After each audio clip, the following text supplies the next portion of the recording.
অনাদিরাদি শ্রী গোবিন্দ গোপীদের লজ্জারূপী আবরণ হরণ করে নিলেন।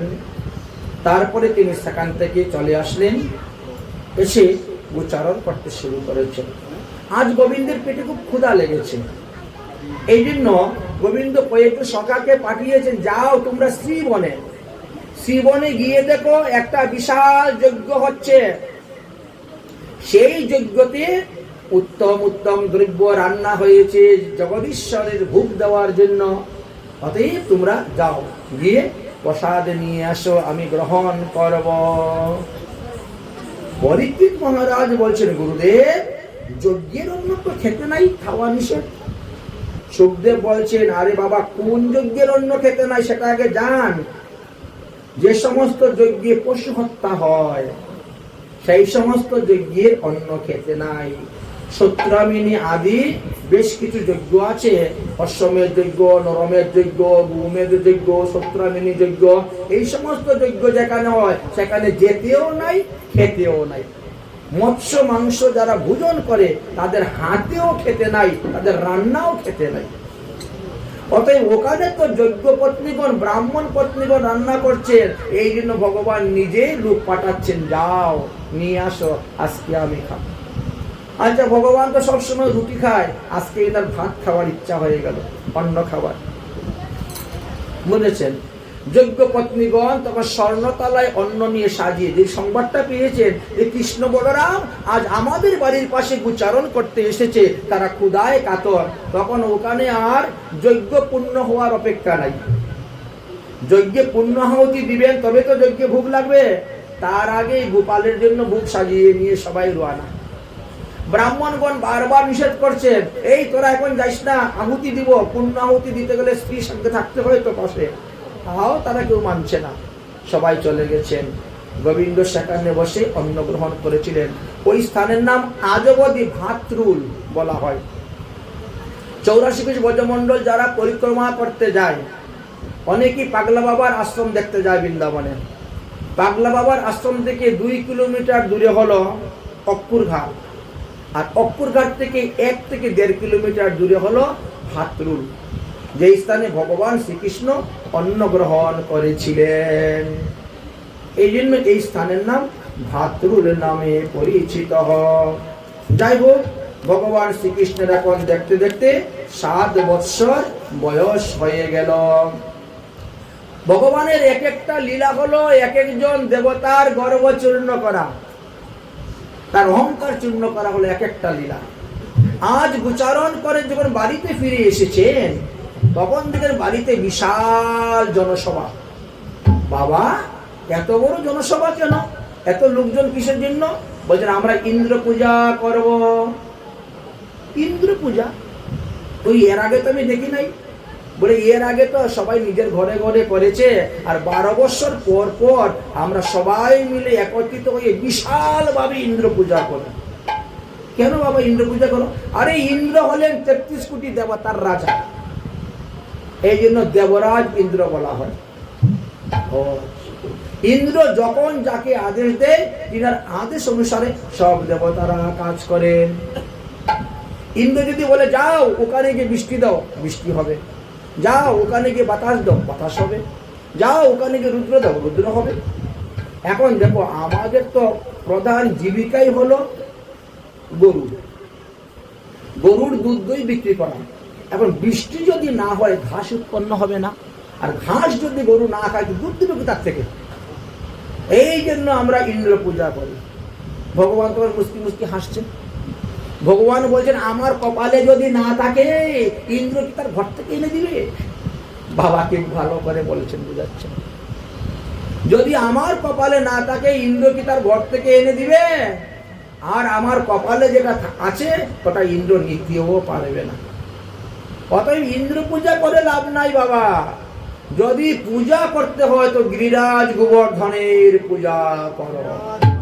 যদি পূজা করতে হয় সাধুগুরু বৈষ্ণব ব্রাহ্মণের পূজা করো। যদি পূজা করতে হয় তাহলে গোমাতার পূজা করো। যে গাভী আমাকে দুগ্ধ দিচ্ছে, গোমাতার পূজা করো। এইভাবে তখন যুক্তি দেখালেন। তো মা যশোদা বলছেন, গোপাল তুই এই সমস্ত কথা কোথা থেকে শিখলি? ভগবান বলছেন, ওমা আমি যখন গোচারণ করতে যাই তখন দেখি বড় বড় সাধু মহাত্মারা গিরিরাজ পরিক্রমা করেন। আমি তখন এক সাধুকে জিজ্ঞাসা করলাম, সাধু বাবা এই পর্বত পরিক্রমা করতেছ কেন? সাধু বাবা বলছেন, মথুরায়াম সদা শাক্তাম কীর্তিশ্চৈব পদক্ষিণম বৈষ্ণব ধাম সম্প্রাপ্ত মুদতি হরিসন্নিধ। বলছে, হে বালক, এই যে পর্বত, এই পর্বত হলো সাক্ষাৎ ভগবান সদৃশ্য। এই পর্বত যে পরিক্রমা করবে, স্পর্শ করবে, দর্শন করবে, তাকে সমস্ত আর জমালয়ে যেতে হবে না, সমস্ত পাপ থেকে মুক্ত হয়ে সে হরিধামে চলে যাবে। এই জন্য বলছি গো মা, পূজা যদি করতে হয় তাহলে গিরিরাজ গোবর্ধনের পূজা করো। মা যশোদা বললেন, আচ্ছা আমরা না হলে ব্রজে বাস করি, গিরিরাজ গোবর্ধনের পূজা করে উদ্ধার হয়ে যাব, তো বাকি পৃথিবীর মানুষ উদ্ধার হবে কেমন করে? সহজ উপায় সবাই তো চায়, বাকি পৃথিবীর মানুষ উদ্ধার হইবে কেমন করে? ওটা সাধুদেরকে জিজ্ঞাসা করিস নাই? হ্যাঁ করেছি, এটাও সাধুদেরকে জিজ্ঞাসা করেছিলাম। সাধুরা কি বলছে? সাধুরা বলছে, গু মহিন মহাস্তুর নাম তত্রম পূজা গিরিজাতা মথুরায়াম তদৈবানাম কৃষ্ণম গোবর্ধন গিরি। বলছেন গিরিরাজের কেউ সদ্যজাত গোবর দিয়ে, সদ্যজাত মানে আজকে যে গোবরটা দিয়েছে গরু, বাসি গোবর নয়, সদ্যজাত গোবর দিয়ে যদি কেউ গোবর্ধন বানায়, বানিয়ে ওখানেই পূজা করে, ওখানেই ভোগ লাগায়, ওখানেই পরিক্রমা করে, তাহলে ওই বৃন্দাবনের ওই গোবর্ধন পূজার ফলই সে পেয়ে যাবে। অতএব প্রত্যেকে নিজ নিজ বাড়িকে তৈরি করতে পারে। তাহলে কোন দিন করলে পরে ভালো হবে এটা এখন বলা। পাঞ্জিবতী বের করা হলো, দেখে বললেন যে কার্তিক মাসের শুক্লপক্ষের প্রতিপদ দিবসেই গোবর্ধন পূজাটা শ্রেষ্ঠ। আগের দিন কালী পূজা গেল, ওই যে কি বলে, হ্যাঁ দীপাবলি, দীপাবলি, দীপাবলি ঠিক পরের দিনেই একেবারে তৈরি হয়ে গেলেন, এই পূজা করা হলো। ঠিক আছে, তাহলে পূজা করার জন্য সবাইকে বলে দিলেন যে দেখেন প্রত্যেকে শুদ্ধভাবে সদাচারভাবে নিজ নিজ বাড়িতে মন্ডা মিঠাই আদি তৈরি করবেন। অনেকে অনেক কিছু তৈরি করতে পারে, নানা রকম পিঠা, নানা রকম মিষ্টি আদি তৈরি করবেন ওখানে নিয়ে ভোগ লাগানোর জন্য। আর আপন আপন সকল যুগে সবাই কিন্তু চলে যাবেন। ঠিক আছে, কথাবার্তা ঠিক হয়ে গেল। সবাই যথাসময়ে আপন আপন সকল যুগে রওনা হলেন। কোথায় গেলেন? জ্যোতিপুরা। গোবর্ধন বাজার থেকে 4 থেকে 4.5 কিলোমিটার দূরে একটি স্থান আছে, নাম হলো জ্যোতিপুরা গ্রাম। ওখানে গেলেন, বেশ কিছু জায়গা পরিষ্কার করলেন, জল দিয়ে ধুয়ে মুছে নিলেন। গিরিরাজ গোবর্ধন পাথর একটাকে পরিষ্কার করা হলো, পরে ওটানে দুধ, দই, ঘি, মধু দিয়ে স্বস্তি বাচন আদি করে এবার পূজা করা শুরু হয়ে গেল। ভগবান মনে মনে চিন্তা করলেন, বর্তমান জগতের মানুষ না চমৎকারকে নমস্কার করে, চমৎকার না দেখলে তো নমস্কার করবে না, তাহলে আমি একটু চমৎকারই এখন দেখাই। এক রূপে নন্দ বাবার হাত ধরে দাঁড়িয়ে তিনি পূজা দেখতেছেন, আর আরেক রূপে তিনি গিরিরাজ গোবর্ধনের উপরে গিয়ে প্রকট হয়ে গেছেন। বলো গিরি গোবর্ধন মহারাজ কি বলে তিনি দাঁড়িয়ে গেছেন। দাঁড়িয়ে গিয়ে বলতেছেন, আমি গিরিরাজ গোবর্ধন পর্বত, আমি স্বয়ং ভগবান, আমি তোমাদের ভক্তিতে সন্তুষ্ট হয়ে আমি তোমাদের নিকটে প্রকট হয়েছি। এতদিন যাবৎ আমি এইখানে পর্বত রূপে বাস করতেছি, কেউ আমার পূজা করে নাই। আমি ক্ষুধা পিপাসায় অনেক কাতর, আজ অনেক ভক্ত এসেছো, অনেক প্রসাদ নিয়ে এসছো, দেও আমি প্রসাদ গ্রহণ করব। হাত বাড়িয়ে দিয়েছেন। এখন ভগবান যদি প্রকট হয়ে হাত বাড়ায়, ভক্তকে আনন্দ ধরে সবাই দিতে শুরু করেছেন। যে যত দ্রব্য এনেছে সব গোপাল খেয়ে নিয়েছে। এদিকে ব্রাহ্মণগণ রাশি রাশি অন্ন তৈরি করেছেন, অন্ন ভোগ দিয়েছে, সব গোপাল অন্নকূট সব খেয়ে নিচ্ছেন। মধুমঙ্গল বলছে, ভাই আমার জীবনে তো আমি অনেক দেবদেবী পূজা করেছি, আমার বাবা তো ব্রাহ্মণ।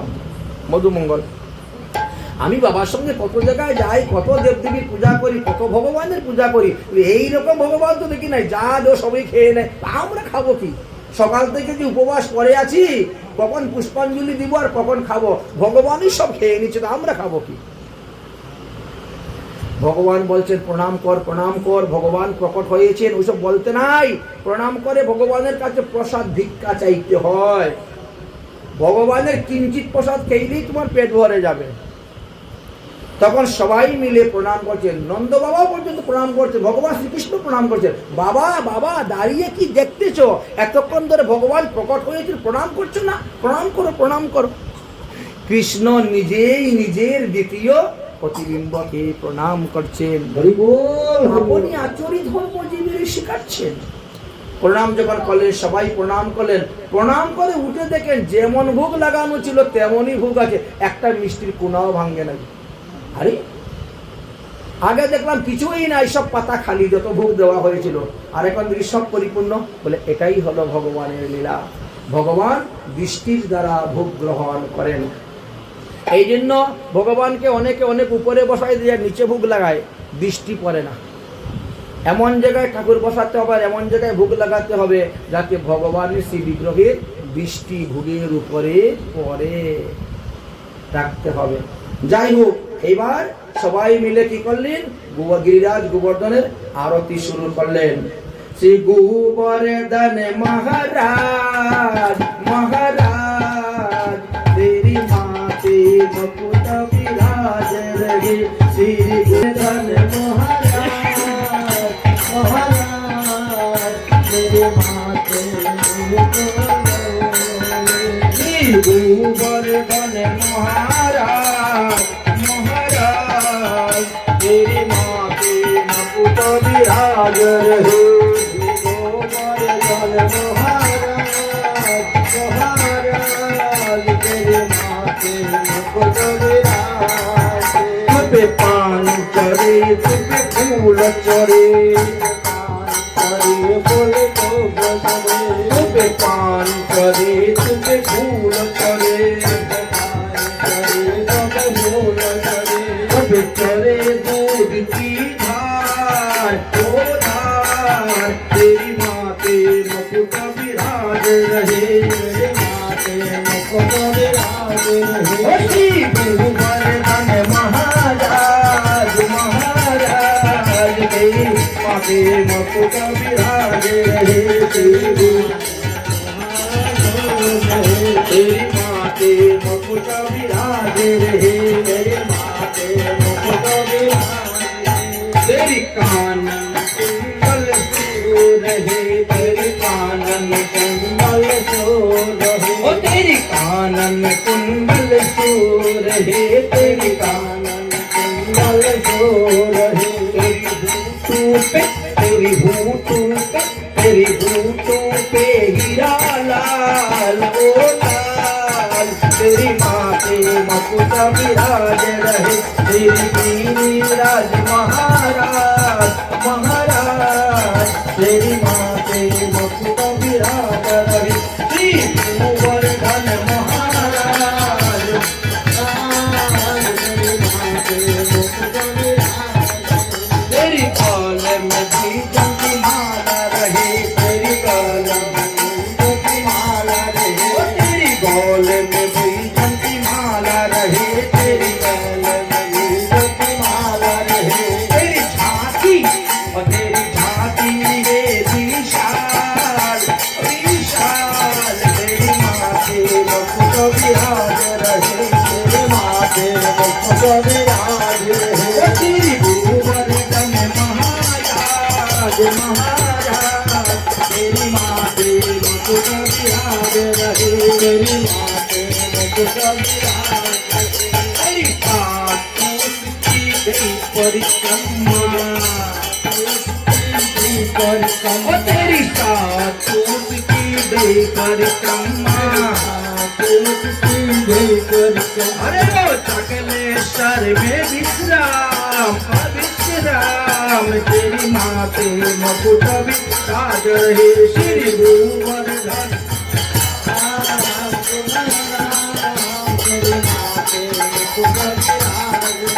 तेरी गोवर्धन महाराज महाराज तेरी माते मुकुट विराज रहे। तेरी माते मुकुट विराज रहे। बोलो गिरिराज महाराज की। এইভাবে ভগবান গিরিরাজ গোবর্ধনের পূজা করলেন, খুব পূজা করলেন, ব্রাহ্মণ বৈষ্ণবদেরকে ভোজন দিলেন। আর তারপরে বলছেন 7 কোষ গিরিরাজ পরিক্রমা করতে বেরিয়ে গেলেন। পরিক্রমা করে এসে সবাই নিজ নিজ বাড়িতে চলে গেছেন। দেখতে দেখতে 2-3 দিন গত হয়ে গিয়েছে। একদিন দেবর্ষি নারদ স্বর্গে গিয়ে উপস্থিত হয়েছেন। গিয়ে দেখেন ইন্দ্র চুপচাপ বসে আছে। নারদ মুনি বলছেন, দেবরাজ ইন্দ্র আপনাদেরকে একেবারে চুপচাপ বসে আছেন, কেন পৃথিবীর কোনো খবর টবর রাখেন না নাকি? কি হয়েছে পৃথিবীতে, আবার কি হয়েছে? বলে পৃথিবী থেকে তোমার পূজা বন্ধ হয়ে গেছে।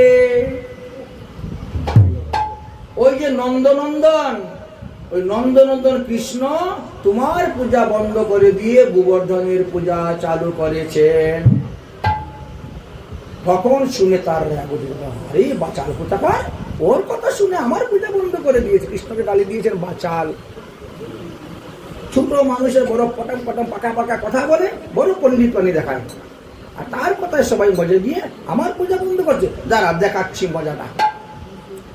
এই সম্বর্ত মানক মেঘবালা, যাও বৃন্দাবন, একেবারে তছনছ করে দাও বৃন্দাবনকে। শিলা বৃষ্টি, পাথর বৃষ্টি, ঝড় বৃষ্টি, তুফান দিয়ে, মহাসাইক্লোন দিয়ে বাড়ি ঘর গাছপালা সব ভেঙে দাও, এমন ভাবে বৃষ্টি দাও সারা বৃন্দাবন ডুবিয়ে দাও। যাও, দিয়েছেন আদেশ। এখন ইন্দ্রের আদেশ পেয়ে তো তারা এসে শুরু হয়েছে সেইভাবে ঝড় বৃষ্টি। এখন সমস্ত ব্রজগোপীগণ সবাই কৃষ্ণকে ধরেছেন। কৃষ্ণ কৃষ্ণ মহাভাগ তন্নাতম গোকুলম প্রভু। হে কৃষ্ণ, তোমার কথাতে আমরা ইন্দ্রের পূজা বন্ধ করে গোবর্ধনের পূজা করেছিলাম, আজ দেখো কি অবস্থা। ইন্দ্র কুপিত হয়ে তো আমাকে মারা না, কি করবো? কৃষ্ণ বলেন, আমার পূজা তো করো নাই। বলে না না, তোমার পূজা কেন করবো? বলে তাহলে কি? গোবর্ধনের পূজা করেছ, গোবর্ধন তোমার হাতের প্রসাদ খেয়েছে, গোবর্ধন তোমাকে রক্ষা করবে। যাও গিরিরাজ গোবর্ধনের কাছে গিয়ে বলো, তিনি তোমাদেরকে রক্ষা করবেন। যাই হোক, সবাইকে বলছেন আপন আপন শকট যুগে চলো, আমিও যাচ্ছি। শকট যুগে সবাই সেই স্থানে গিয়ে উপস্থিত হলেন। সেই মুখরাই জ্যোতিপুরা মুখারবিন্দ উপস্থিত হয়ে সবাই দণ্ডবোধ প্রণাম করে বলছেন, হে গিরিরাজ গোবর্ধন, তোমার পূজা করেছি বলে সমস্ত মেঘমালারা এসে আমাদেরকে করতেছে, ইন্দ্র আমাদের পূজিত হয়ে গেছে, ইন্দ্রের হাত থেকে তুমি আমাকে রক্ষা করো। বলতে না বলতে ভগবান কি করেছেন, হাত ঢুকিয়ে গিরিরাজ গোবর্ধন তুলে নিয়ে বাম হাতের কনিষ্ঠ আঙ্গুলে ধারণ করেছে। প্রণাম করে উঠে দেখে তাদের গায়ে আর জল পড়তেছে না। কি ব্যাপার? আরে গোপাল গোপাল, চিন্তা করো না, আমার হাত থেকে পড়বে না। সবাই বলছেন, বলো গিরিধারী ভগবান কি। সেই দিন থেকে ভগবানের আরেক নাম হয়ে গেল গিরিধারী। ভগবান বলেন, চিন্তা করো না, এই পর্বত আমার হাত থেকে পড়বে না। যতদিন পর্যন্ত মুষলধারে বৃষ্টি হচ্ছে হোক, তোমরা সবাই এর ভিতরে থাকো, অবস্থান করো, তাহলে কোনো করতে হবে না। এদিকে সুদর্শন চক্রকে বলছে, সুদর্শন চক্র তুমি এমন ভাবে ঘুরো আর বৃষ্টির জল সব শোষণ করতে থাকো। এদিকে অনন্তনাগকে বলছে, অনন্তনাগ আমার পাহাড়ের চতুর্দিকে তুমি তোমার শরীর দিয়ে এমন ভাবে বাউন্ডারি করে দিবে যাতে বাইরের বৃষ্টির জল যাতে এর ভিতরে ঢুকতে না পারে। সেই সময়ে অগস্ত্য মুনি গিয়েছিলেন কৈলাস পর্বতে। মা পার্বতী দেবী অগস্ত্য মুনিকে খুব লাড্ডু পেড়া মনথাল আদি খাওয়াইছেন। খাওয়া দাওয়ার পরে বলছে, মা জল দেও। বলছে, বাবা রে, তোকে কি আর জল খাওয়াই পেট ভরাতে পারবো? শুনছি তুমি নাকি এক টানে সমুদ্রের জল একবার খেয়ে নাও। তো এত জল যে পান করে, তারে কি আর আমি গ্লাস দিয়ে ধরে আর ঘটি দিয়ে জল খাইয়ে পড়ে দেবো? এক কাজ কর বাবা, বৃন্দাবনে খুব বৃষ্টি হচ্ছে, খুব ফ্লাড হয়ে গেছে, যমুনা টমুনা জলে ভরে গেছে, ওখানে যা ঢকঢক করে জল খেয়ে নে, তোরও পেট ভরে যাবে আর ব্রজবাসীরও উপকার হয়ে যাবে। একসঙ্গে দুই কাজ। এই জন্য অগস্ত্য মুনি এসে যমুনার জলে দাঁড়ালেন আর ঢকঢক করে জল খেতে শুরু করলেন। আচ্ছা, 7 দিন 7 রাত মুষলধারে বৃষ্টি দিলে পরে পৃথিবী প্রলয় হয়ে যায়, কিন্তু বৃন্দাবনেই কিছু হলো না। ইন্দ্র তখন ভয় পেয়ে গেলেন ব্রহ্মার কাছে দৌড়ে। ব্রহ্মাজি বলছেন, আমিও তো ওই রকম পড়ে গেছিলাম বিপদে ভগবানকে পরীক্ষা করতে গিয়ে, আর তুমিও পড়ে গেছো, কি করা যায়? এক কাম করো, তুমি স্বর্গ থেকে সুরভি দাবি নিয়ে যাও আর স্বর্গের আকাশগঙ্গার জল নিয়ে যাও। প্রথমে ভগবানকে আকাশগঙ্গার জল দিয়ে স্নান করাও আর সুরভি গাভীর দিয়ে দুধ দিয়ে তাকে স্নান করাও, সুরভি গাভী তার কাছে দান করো, ক্ষমা ভিক্ষা চাও। এছাড়া আর কোনো উপায় নেই, ক্ষমা চাওয়া আর কোনো উপায় নেই। তখন তিনি নিয়ে আসলেন সেই সমস্ত দ্রব্য এবং ভগবান শ্রীকৃষ্ণের চরণে ক্ষমা ভিক্ষা চাইলেন। ভগবান পুনরায় আবার যেই স্থানে গোবর্ধন, সেই স্থানে তিনি গিরিরাজ গোবর্ধনকে রেখে দিলেন।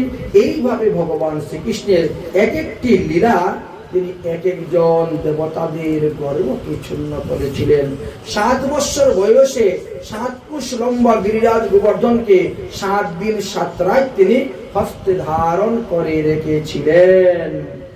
নমস্তভ্যং ভগবতে পুরুষায় মহাত্মনে বাসুদেবায় কৃষ্ণায় সত্যতাং পতয়ে নমঃ। অতঃপর ভগবান শ্রীকৃষ্ণের বয়স 8 বৎসর হয়ে গেছে।